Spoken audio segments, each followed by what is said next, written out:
आप सभी का बहुत बहुत स्वागत है हमारे इस यूट्यूब चैनल बनस एजुकेशन पॉइंट पर।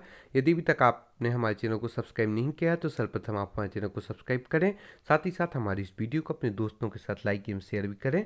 और यदि अभी तक आपने हमारे नोट्स परचेस नहीं की है तो डिस्क्रिप्शन बॉक्स में जाकर आप इंस्टा मौजूद के लिंक से हमारे मुख्य परीक्षा के सभी सब्जेक्ट के नोट्स, साइंस एवं technology, ethics, polity, geography, Hindi, social, history आदि सभी सब्जेक्ट के नोट्स प्राप्त कर सकते हैं, जो कि हैंड रिटन से एवं टॉपर्स के द्वारा बनाए गए हैं। साथ ही साथ आप हमारी प्रारंभिक परीक्षा की टेस्ट सीरीज एवं महत्वपूर्ण पीडीएफ भी प्राप्त कर सकते हैं। तो आज का जो हमारा वीडियो है उसमें हमने एथिक्स सब्जेक्ट को लिया है, जिसमें 6 मार्क प्रश्नों को रखा है। चलिए चलते हैं आज के हमारे वीडियो पर। ब्रह्म समाज एवं राजा राम मोहन राय के बारे में लिखें। ब्रह्म समाज स्थापना ब्रह्म समाज की 1828 में की गई थी। इसकी स्थापना राजा राम मोहन राय के द्वारा की गई थी। उद्देश्य इसका हिंदू धर्म को शुद्ध करना, एकेश्वरवाद की उपासना तथा प्रचार प्रसार करना। ब्रह्म समाज आंदोलन पूर्णतः उपनिवेशों व वेदों से प्रेरित था।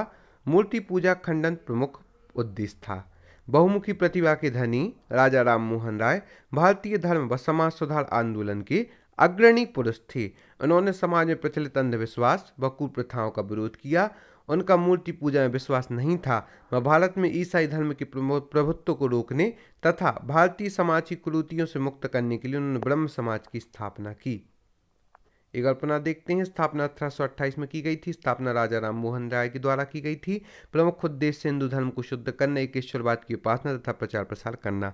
ब्रह्म समाज आंदोलन पूर्णतः उपनिवेदों व वेदों को से प्रेरित था। मूर्ति पूजा खंडन करना प्रमुख उद्देश्य था। बहुमुखी प्रतिभा के धनी राजा राम मोहन राय भारतीय धर्म व समाज सुधार आंदोलन के अग्रणी पुरुष थे। उन्होंने समाज में प्रचलित अंधविश्वासों कुप्रथाओं का विरोध किया। उनका मूर्ति पूजा में विश्वास नहीं था। वह भारत में ईसाई धर्म के प्रभुत्व को रोकने तथा भारतीय समाज की कुरीतियों से मुक्त करने के लिए उन्होंने ब्रह्म समाज की स्थापना की थी। ब्रह्म समाज यह समाज सभी धर्मों के प्रति सहनशील था, कर्मफल में विश्वास रखने वाला था। आध्यात्मिक उन्नति के लिए प्रार्थना आवश्यक है। इस समाज में न किसी मूर्ति स्थापित होगी, ना कोई बाले होंगे, ना किसी धर्म की निंदा की जाएगी। ईश्वर की उपासना किसी जाति संप्रदाय की आध्यात्मिक रीति से करनी चाहिए। पुनः देखते हैं ब्रह्म समाज के कुछ प्रमुख तत्व। यह समाज सभी धर्मों के प्रति सहनशील था, कर्मफल में विश्वास रखने वाला था। आध्यात्मिक उन्नति के लिए प्रार्थना आवश्यक है। इस समाज में ना किसी की मूर्ति स्थापित होगी, ना कोई बाले होंगे, ना किसी धर्म की निंदा की जाएगी। ईश्वर की उपासना किसी जाति संप्रदाय की आध्यात्मिक रीति से करना चाहिए। इसी समाज से प्रेरित होकर राजा राम मोहन राय ने 1829 में सती प्रथा विरोधी कानून बनवाया। वह बाल विवाह, बहुविवाह, छुआछूत, नशा व कुप्रथाओं का पुरजोर विरोध किया एवं इस दिशा में सकारात्मक प्रयास किए। स्वामी विवेकानंद का परिचय कीजिए। स्वामी विवेकानंद जी का प्रमुख विचार है कर्म पर विश्वास करो और लगातार कर्म करो। सन 1863 में स्वामी जी का जन्म हुआ था।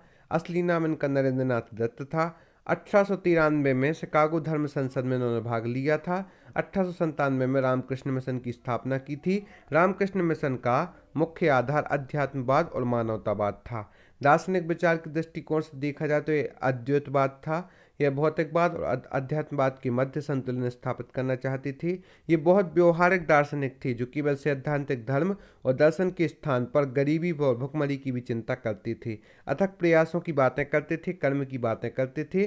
समाज के बारे में परिश्रम, कर्म, लगातार प्रयास को बहुत महत्वपूर्ण मानते थे।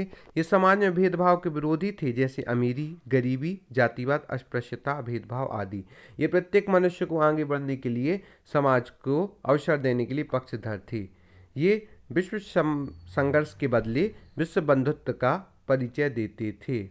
एक और पुनः देखते हैं स्वामी विवेकानंद जी के परिचय में इनका प्रमुख वाक्य कर्म पर विश्वास करो, लगातार कर्म करते रहो। जन्म इनका 1863 में हुआ था। असली नाम इनका नरेंद्रनाथ दत्त था। 1893 में शिकागो धर्म संसद में उन्होंने भाग लिया था। 1897 में रामकृष्ण मिशन की स्थापना की थी। रामकृष्ण मिशन का मुख्य आधार अध्यात्मवाद और मानवतावाद है। दार्शनिक विचार है अद्वैतवादी थे। यह भौतिकवाद और अध्यात्मवाद के मध्य संतुलन स्थापित करना चाहते थे। ये बहुत व्यवहारिक दार्शनिक थे जो केवल सैद्धांतिक धर्म और दर्शन के स्थान पर गरीबी, भुखमरी आदि की चिंता करते थे। अथक प्रयासों की बातें करते थे, कर्म की बातें करते थे। समाज के बारे में परिश्रम, कर्म, लगातार प्रयास को महत्वपूर्ण मानते थे। ये समाज में भेदभाव के विरोधी थे, जैसे गरीबी, अमीरी, जातिवादी, अस्पृश्यता आदि। ये प्रत्येक मनुष्य को आगे बढ़ने के लिए समान अवसर देने के पक्षधर भी थे।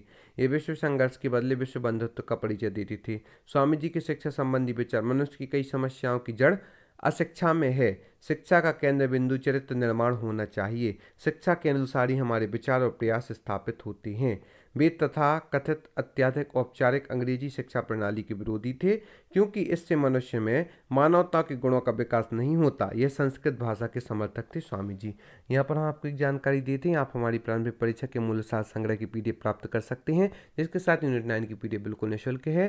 साथ ही साथ आप मध्य प्रदेश करंट अफेयर्स की विशेष PDF भी प्राप्त कर सकते हैं। और आप हमें फेसबुक पर, यूट्यूब पर, इंस्टाग्राम में, टेलीग्राम पर भी ज्वाइन कर सकते हैं। टेलीग्राम पर ज्वाइन करके आप हमारे वीडियो को निःशुल्क PDF एवं हमारी क्विज भी ज्वाइन कर सकते हैं। महिलाओं के संबंध में स्वामी जी के विचार स्त्री पुरुष एक दूसरे के पूरक हैं। दोनों को एक दूसरे का सहयोग करना चाहिए और दोनों की समानता के पक्षधर थे। महिलाओं से संबंधित सामाजिक बुराइयों का विरोध करते थे, जैसे बाल विवाह, सती प्रथा, बहुविवाह आदि। इसी समाज से प्रेरित होकर इसके बारे में हमने जाना कि स्वामी जी के शिक्षा संबंधी विचार थे, उन्होंने संस्कृत को विशेष महत्व दिया है एवं अशिक्षा का विरोध किया है। साथ ही साथ महिलाओं के संबंध में भी उन्होंने स्त्री पुरुष को एक दूसरे के पूरक के रूप में माना है। डॉक्टर सर्वपल्ली राधाकृष्णन के शिक्षा संबंधी विचारों का वर्णन कीजिए। दर्शन शास्त्र में महारथ हासिल करने वाले राधाकृष्णन आजीवन शिक्षक रहे और उन्हें भारत के प्रथम उपराष्ट्रपति बनने का गौरव भी प्राप्त हुआ। शिक्षा के क्षेत्र में अभूतपूर्व योगदान देने के कारण उनका जन्मदिन शिक्षक दिवस के रूप में मनाया जाता है। 5 सितंबर को उनका जन्मदिन शिक्षक दिवस के रूप में मनाया जाता है। राधाकृष्णन के अनुसार शिक्षा का प्रमुख उद्देश्य स्वतंत्रता है, अंतर्दृष्टि का विकास है, आत्म अभिव्यक्ति का विकास है, ज्ञानोपार्जन है, ज्ञान का रूपांतरण है, चरित्र निर्माण, जीने की कला। राधाकृष्णन जी के अनुसार शिक्षा का प्रमुख उद्देश्य स्वतंत्रता, ज्ञानोपार्जन, अंतर्दृष्टि का विकास, ज्ञान का रूपांतरण, अभिव्यक्ति, आत्म अभिव्यक्ति का विकास, चरित्र निर्माण एवं जीने की कला है। राधाकृष्णन अत्याधिक शिक्षा को अधिक महत्व देते हैं। भारतीय दर्शन व जनजीवन में आध्यात्मिक दृष्टिकोण का अत्यंत महत्व हो, इसलिए राधाकृष्णन जी ने इसी को शिक्षा का आधार माना है। दर्शन शास्त्र में महारथ हासिल करने वाले राधाकृष्णन आजीवन शिक्षक रहे हैं और उन्हें भारत के प्रथम उपराष्ट्रपति बनने का गौरव भी प्राप्त हुआ है। शिक्षा के क्षेत्र में अभूतपूर्व योगदान देने के कारण उनका जन्मदिवस शिक्षक दिवस के रूप में मनाया जाता है। राधाकृष्णन के अनुसार शिक्षा का प्रमुख उद्देश्य स्वतंत्रता, अंतर्दृष्टि का विकास, आत्मअभिव्यक्ति का विकास, ज्ञानोपार्जन, ज्ञान का रूपांतरण, चरित्र निर्माण, जीने की कला आदि है। राधाकृष्णन आध्यात्मिक शिक्षा को अधिक महत्व देते हैं। भारतीय दर्शन व जनजीवन में आध्यात्मिक दृष्टिकोण का अत्यंत महत्व है, इसलिए राधाकृष्णन ने इसी को शिक्षा का आधार माना है। तो आज के इस वीडियो में हमने सर्वप्रथम तो डॉक्टर सर्वपल्ली राधाकृष्णन के शिक्षा संबंधी विचारों के बारे में भी जाना, साथ ही साथ हमने स्वामी श्री विवेकानंद जी के परिचय के बारे में भी जाना, उनका जन्म आदि दार्शनिक विचार, समाज के बारे में विचार, स्वामी जी के शिक्षा संबंधी विचार, महिलाओं के संबंधी विचार पर भी विस्तृत चर्चा की और साथ ही साथ हमने ब्रह्म समाज एवं राजा राम मोहन राय के बारे में भी जाना। और यदि आगे की वीडियो में हम इसी प्रकार की जानकारी के साथ आपके मध्य उपस्थित होंगे और हम आपसे एक बार पुनः निवेदन करते हैं कि यदि अभी तक आपने हमारे नोट्स परचेस नहीं किए हैं तो डिस्क्रिप्शन बॉक्स में जाकर इंस्टा मौजूद के लिंक से आप हमारी मुख्य परीक्षा के नोट्स प्राप्त कर सकते हैं। साथ ही साथ प्रारंभिक परीक्षा की टेस्ट सीरीज भी आप ज्वाइन कर सकती हैं। इसमें हम कुछ प्रमुख प्रश्न और देखेंगे, 3 मार्क का प्रश्न भी देखेंगे। गांधीवाद से तात्पर्य। गांधीवाद महात्मा गांधी के आदर्शों, विश्वासों एवं दर्शन से उद्भूत विचारों के संग्रह को कहते हैं। प्रमुख विशेषता है अहिंसात्मक प्रतिरोध, सत्य अहिंसा सत्याग्रह। यह प्रमुख गांधीवादी की प्रमुख विशेषताएं हैं। स्रोत सत्य के प्रयोग इसके प्रमुख स्रोत हैं। सांवेगिक बुद्धि के लक्षण EI रखने वाले व्यक्ति अर्थपूर्ण जीवन में यकीन रखता है। सांवेगिक बुद्धि रखने वाला इंसान सकारात्मकता को खोजता है। सांवेगिक बुद्धि से प्रत्येक व्यक्ति के प्रति सम्मान की भावना पैदा होती है। सांवेगिक बुद्धि वाला व्यक्ति नवोन्मेषी विचारधारा वाला होता है। अन्य लक्षण उत्साही व्यक्तित्व, सीखने का गुण, उच्च विचारों से परिपूर्ण। आप सभी को बहुत बहुत धन्यवाद हमारे इस वीडियो को देखने के लिए। हम आशा करते हैं आगे भी हमारे साथ